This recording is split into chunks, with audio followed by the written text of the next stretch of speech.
I'm going to be right there in front of him like I always do. You know, I'm going to make him miss and make him pay, and I'm going to fight my fight. So I feel like that was... It's a different type, like, you can be riding that wave. You've been getting all these knockouts of all these other different guys, but you've never been in the ring with an animal like Crawford. And when you get in there for the first time and you get hit upside your head and you see that you can't do the stuff that you usually do against the guys that you fought, you know, at the lower level, bro. Joe Rogan reacted with a massive what to the revelation that Terence Crawford would face Jaron "Boots" Ennis, expressing real surprise. He had not expected that, especially because both fighters had previously denied the notion of facing each other. He said given the styles they both bring to the ring, it would be something remarkable to see them fight against each other. After defeating Royman Villa in emphatic fashion, every boxing fan wondered who Ennis would face next. Virgil Ortiz initially challenged Ennis after his first-round knockout victory over Villa, setting up what appeared to be a thrilling clash. However, things have now taken an unexpected turn. Despite previously dismissing a fight with him, Terence Crawford has now come forward and expressed his willingness to meet Boots Ennis, focusing the boxing world's attention on a prospective battle between two elite boxers. He's going to root for Boots. Boots is from Philly. Terence Crawford is a specialist. Boots is a specialist. It'll be a great fight. Terence is my guy, man. I love you. Before we get into how Joe Rogan reacted to the announcement of this massive fight, let us first hear what other big personalities have said about it.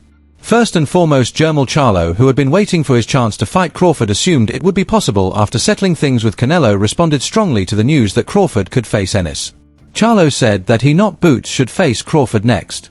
He emphasized that given everything he has accomplished in boxing, he deserves to battle great names to further his reputation in the sport. Charlo clearly asserted that Crawford should fight him next rather than Ennis. Smoke. I want smoke with Crawford. I want all the smoke. Give me the best shit. I'm in shape. I train. My lifestyle is on the move. Everything is great. So why don't I want the best, man? What y'all talking about, dog? I don't got time to be playing with none of these people with these promotionals and all of these shits. I'm with the old school boxing. I'm following all of the Muhammad Ali Act and all that shit. I mean, man, whatever. Y'all want to change shit? Andre Roger confidently predicted the outcome of Terence Crawford's battle against Jaron Ennis, describing Crawford as one of the best boxers of his age. Roger pointed out that while Ennis is an outstanding talent, he would have little to no chance against Bud. He also noted that Crawford's skill set is on a completely different level and Ennis will require time to achieve such competence. Roger added that what Crawford did to Canelo exemplifies who he is when he enters the ring to fight. I think it's attention, but Terence is on another level right now.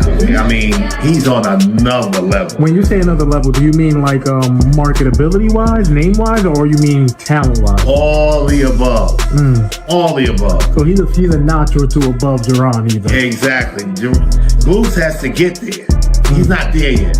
A lot of people don't know who Boots is yet, believe it or not. So the boxing people might, but to be that stellar star, and that's why I'm upset about how his movement has been going, because he could have been stellar already. He's talented enough to do it. However, in his appraisal of the bout, Tim Bradley showed reluctance in seeing it take place.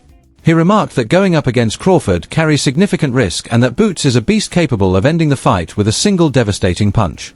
Though Bradley acknowledged that Boots is a star performer with enormous potential, he suggested that Ennis should confront opponents at his level before taking on a challenge of this size.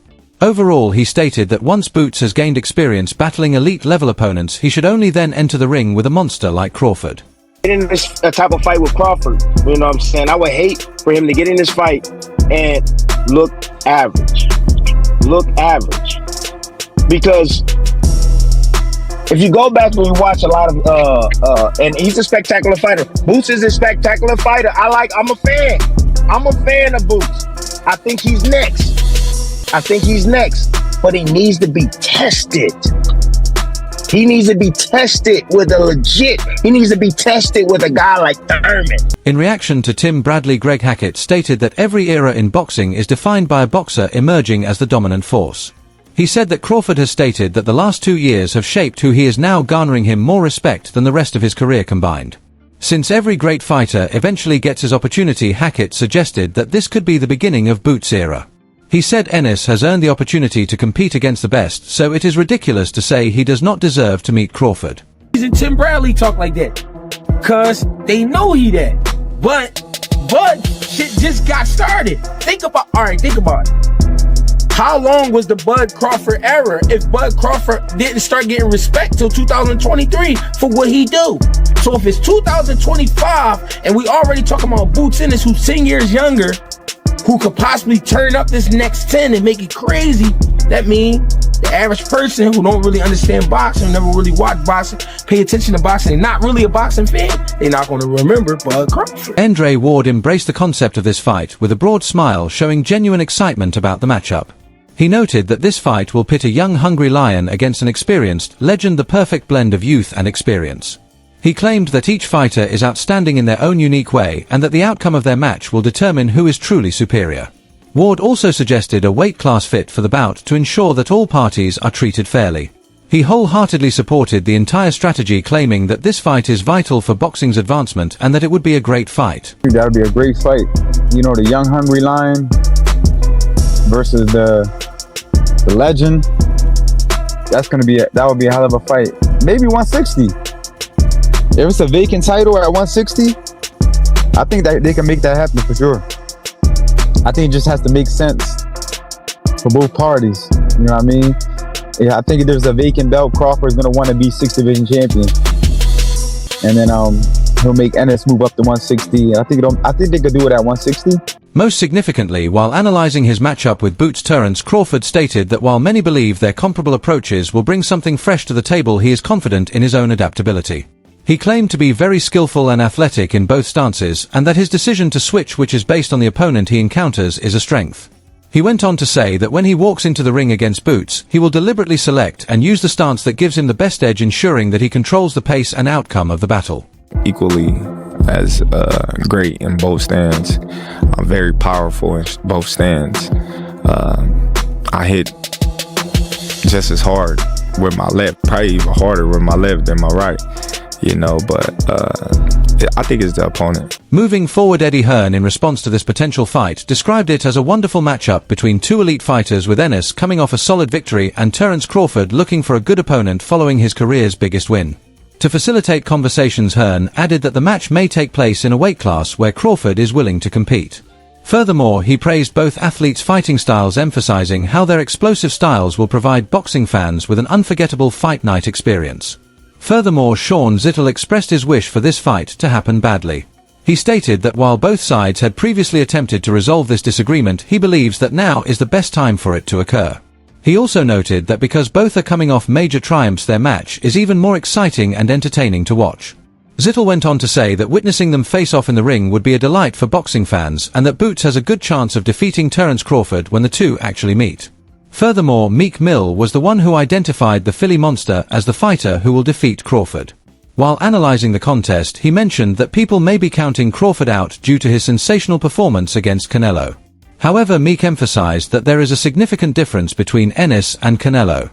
He added that Crawford's speed and technique were too much for Canelo, who was getting older, whereas Boots is younger, sharper, and desperate not to let Crawford do what he did to Canelo in their fight. Shout out to Boots. Boots the next legend to come up in this shit. How does Crawford and Boots play out, Meek? Crawford and Boots play out. I'm rocking with Boots, of course. I'm from Philly. Crawford, you already know you about to meet this Philly shit. It's all love, but you about to see what this Philly shit about. We real monsters. Let's get it. Meek Mill said shout out to Boots as the next legend to come up. When asked how Crawford and Boots plays out, he said he is rocking with Boots because he is from Philly. He told Crawford that he is about to meet Philly and it is all love, but they are real monsters. 50-50 fight? I mean, I see it as a great fight. It's a great fight. I don't know if it'll be 50-50, 60-40, what it would be. But I see it as a great fight. Play out the super fight, Crawford versus Boots. I went to the Crawford fight I was there in Vegas. I'm not going to hold you. He really, really surprised me. I'm talking about in a good way, like it was next level, you know, because everybody was talking about how homie was gonna be too big for him, too powerful. Canelo, how he was gonna be too overpower him, and it was none of that. Actually, he wasn't even that. He ain't even really that bigger than him. He didn't break a sweat, right? Yeah. That was like when he took him all the way out of his fight. Very impressive. Haven Brady, like Meek Mill, firmly predicted Boots would win. He stated that he has not yet had many legitimate opportunities to truly demonstrate his talents and potential in the ring. Brady believes Ennis is a very talented and hungry fighter who can overcome Crawford, but he also stated that he does not care what others think or say about Boots since he still believes in the fighter's abilities. Brady also stated that this fight would receive a lot of worldwide attention, attracting people from all around the world who are eager to watch this spectacular match. Boots Ennis is he's the real package. He's the full package. I've been saying this for a long time. It's no secret, and a lot of people see it, and they had their ups and downs about how they feel about him. But he's the full package. He can fight inside, outside. He can punch. He's got good hand speed. He's technically solid. His father does a good job. He's mentally right. He's got the amateur pedigree. He's the full package. But furthermore, when Jilly D.A. Kid learned about the potential fight, he reacted extremely eagerly. He predicted that a fight between Terence Crawford and Jaron Ennis would be stylish and hot. Jilly realized that it would be an interesting event to watch, but he predicted that Crawford would win in the end. He believes that following a convincing victory recently, Boots will face Crawford in a difficult fight, but he believes Crawford's ring control talent and experience will allow him to dominate the fight and win in the end. Furthermore, in predicting how the fight would play out, Malik Nagy chose Terence Crawford to raise his hand on fight night. He noted that Crawford had previously defeated an opponent with a significant size advantage over him, so it is difficult to picture anyone beating Crawford now that he has the size advantage. Malik Nagy was confident that Crawford would give Jaron Ennis a nasty beating in the ring, and he stated that everyone who is keeping this contest interesting will eventually get their answers following the encounter. Calm down. Shit. Yeah, Boots that guy. He did his thing. Hey, I like Boots as a fighter. And I want to see him fight the best and prove his greatness. That's what it's about. It's about proving your greatness. So, great job for him tonight. I ain't no Boots hater. I know y'all be like, oh, I love Terence Crawford. I do. That's my pound for pound #1 fighter. But I still got a lot of respect for Boots. To delve deeper into this prospective confrontation, let us look at how both boxers have performed in previous fights. Jaron Ennis, in his most recent bout against Royman Villa, was a dominant performance that demonstrated his explosive power, speed, and will to reach the top. He dominated the ring from the start, outperforming Villa with quick movements, acute angles, and unrelenting aggression. He methodically demolished his opponent before claiming a stunning victory, demonstrating maturity beyond his years in both timing and shot selection. This bout not only boosted Boots' reputation as a potential star, but it also provided him with crucial experience dealing with pressure on a large platform. The confidence garnered from such a resounding victory will serve him well as he prepares to face Crawford, a fighter of exceptional skill and experience, making the upcoming battle both a test and an opportunity for greatness. I'm to division, and the dope. I'm proud of him. I'm happy for him, man. Now, you're a guy that moved up in weight, what, 2-3 times? Yeah, I mean, I went up, went down, up. Yeah, I mean, I fought 4 or 5 different divisions, man. So what are some of the challenges with moving up in weight? Man, just getting used to your opponent's size, bro. The homo, like, you just moving up. But Boots always been like a big dude, you know what I mean? Like, he's always been strong. That's why him making 147 was like, yo, that's crazy. He's gonna be a monster at 54, a monster at 160, and he's gonna fight at 168. He's gonna be a monster there too. However, after Jaron Ennis' victory, Claressa Shields, a multiple division world champion and one of the most successful female fighters of her time, was similarly thrilled. She commented that the outcome was exactly what she had hoped for. Despite the fact that many had expected a longer fight, Shields added that she respects him and is well aware of his abilities in the ring. She went on to argue that greatness is defined by action rather than talent, which Ennis is certainly on the correct track for. Shields confidently said that Boots could defeat anyone who dared to challenge him. Emotional afterward, is it that you just realized everything that you achieved, the moment just hit you then? Yeah, for sure. Like, it's just, the history, behind the sport is everything that, I trained for my whole life. It all was, coming out that one night, that was all paying off. Furthermore, noted American boxer and promoter Thomas Lamona commented on Jaron Ennis' remarkable performance, praising the rising star for his power, calmness, and efficiency. Lamona felt that his performance indicated to the junior middleweight division that he is prepared to face the world's best boxers. He emphasized how Boots' ability to control the tempo and end the bout early demonstrated his remarkable potential while also enhancing his fighting skills. Lamona went on to explain that performances like that show Ennis is one of the sport's most appealing and dangerous players. I think it's attention, but Terence is on another level. right now. I mean, he's on another level. When you say another level, do you mean like marketability-wise, name-wise, or you mean talent-wise? All the above. All the above. So he's a notch or two above Jaron either. Exactly. Boots has to get there. He's not there yet. A lot of people don't know who Boots is yet. Believe it or not.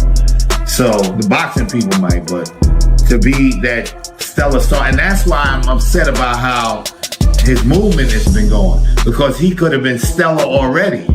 He's talented. Crawford's most recent fight against Canelo was one of the most talked about occurrences in modern boxing history. Faced with a naturally larger and more powerful opponent, Terence Crawford delivered a tactical masterclass that demonstrated his skill, knowledge and adaptability inside the ring. He matched Canelo's strength from the start with great timing, fluid movement and snappy counters. He was able to control distance and change stances with ease, allowing him to dominate each round.